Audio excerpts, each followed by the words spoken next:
Assalamualaikum, saya Muhammad Firdaus bin Kamal, nombor matrik 267186, ingin membentangkan program pinggan sihat yang dilakukan oleh kumpulan kami. Yang pertama, pengenalan.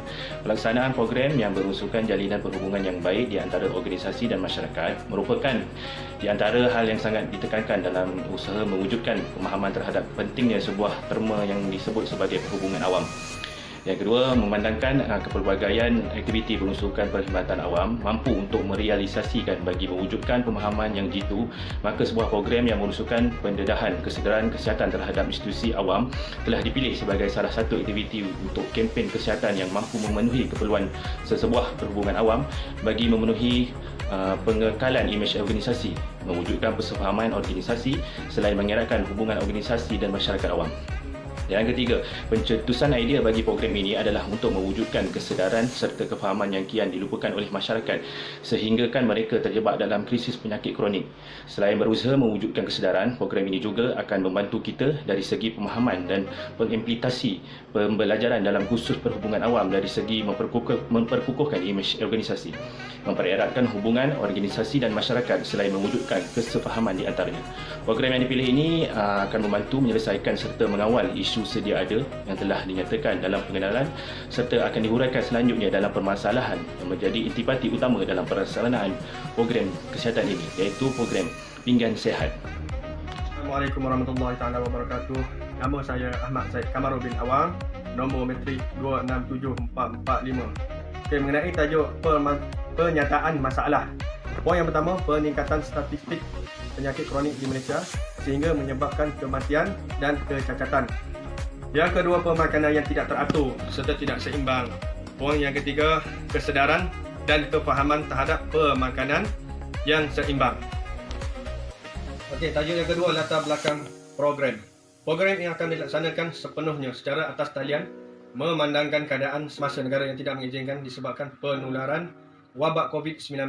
Sesungguhnya program memotifkan mampu mencapai segala matlamat di akhirnya dan membawa kesan baik kepada individu, utama sasaran dalam merealisasikan erti penjagaan kesihatan yang terbaik. Untuk tajuk matlamat dan objektif program, iaitu menjadikan kepentingan perhubungan awam dan kesihatan itu merupakan hal yang perlu dititik beratkan dalam menyampaikan informasi serta pengawalan masalah kesihatan, iaitu mewujudkan kerjasama dan kesefahaman dalam organisasi tersebut. Muhammad Sufian Zakaria, 267212. Nama dan slot program pinggan sihat, pemakanan terjaga, kualiti hidup berkasa. Maksud setiap elemen yang dimasukkan di dalam logo yang kami buat adalah yang pertama, pinggan. Pinggan merupakan satu alat yang kita guna untuk makan. Yang kedua, susunan pelbagai makanan merupakan kita nak tonjolkan dalam masyarakat Malaysia ni pelbagai makanan yang kita makan. Yang ketiga, nama dan slot program ditunjukkan dalam bentuk logo bagi boleh memberikan peluang kepada masyarakat untuk lebih mengenali motif dan alasan di sebalik program tersebut.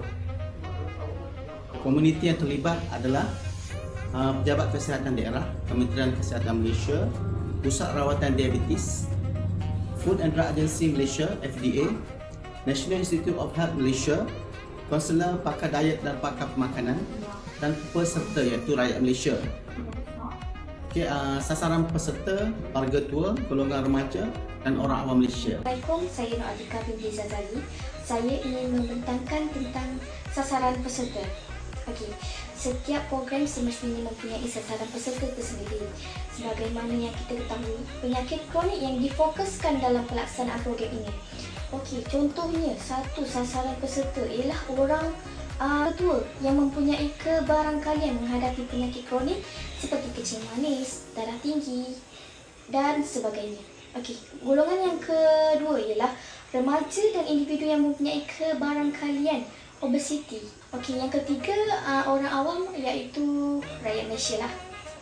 Dan seterusnya adalah dana dan sumbangan program. Bagi menjalankan sebuah program, sumber kewangan menjadi satu hal yang perlu dititik beratkan. Meskipun program ini dilakukan secara atas talian, namun serba sedikit kewangan adalah perlu bagi menampung beberapa kos pengandaian program ini untuk berjalan dengan lancar. Yang pertama ialah pengumpulan dana daripada organisasi tertentu. Yang kedua, sumbangan ikhlas daripada masyarakat. Yang ketiga adalah iuran penyertaan pertandingan. Yang keempat adalah usaha pengumpulan dana melalui pekerja dan penganjur. Seterusnya adalah organisasi penganjuran program. Yang pertama ialah pengarah program. Okey, kita terdiri daripada timbalan pengarah program, iaitu untuk membantu pengarah program lah. Okey. Yang ketiga, setiausaha. Setiausaha untuk membuat berkenaan dengan program lah. Okey, yang keempat, bendahari untuk menyelia program. Okey, yang kelima adalah AJK Probability dan Multimedia. Yang keenam, AJK Hadiah. Yang ketujuh, AJK Protokol dan Jemputan. Yang ke-8, AJK Aktiviti, dan yang terakhir AJK Teknikal. Hello, hai, Assalamualaikum. Nama saya Syamina Hussein, nombor matrik 268212. Saya akan menerangkan mengenai aktiviti program pinggan sihat. Okey, program pinggan sihat ini merupakan salah satu program yang berbentuk kempen kesihatan yang mana ianya mempunyai matlamat dalam mewujudkan kesedaran pemakanan yang sihat dalam jaminan kesihatan masyarakat. Kempen ini dijangkakan berlangsung selama 4 minggu dengan mempunyai kepelbagaian aktiviti. Okey, aktiviti seperti pertandingan melukis poster, pertandingan berwarna, pertandingan menulis dan mendeklamasikan sajak, pertandingan menulis esei, pertandingan video pendek, dan kesemua pertandingan-pertandingan ini akan dilakukan secara atas talian memandangkan situasi negara yang kurang mengizinkan.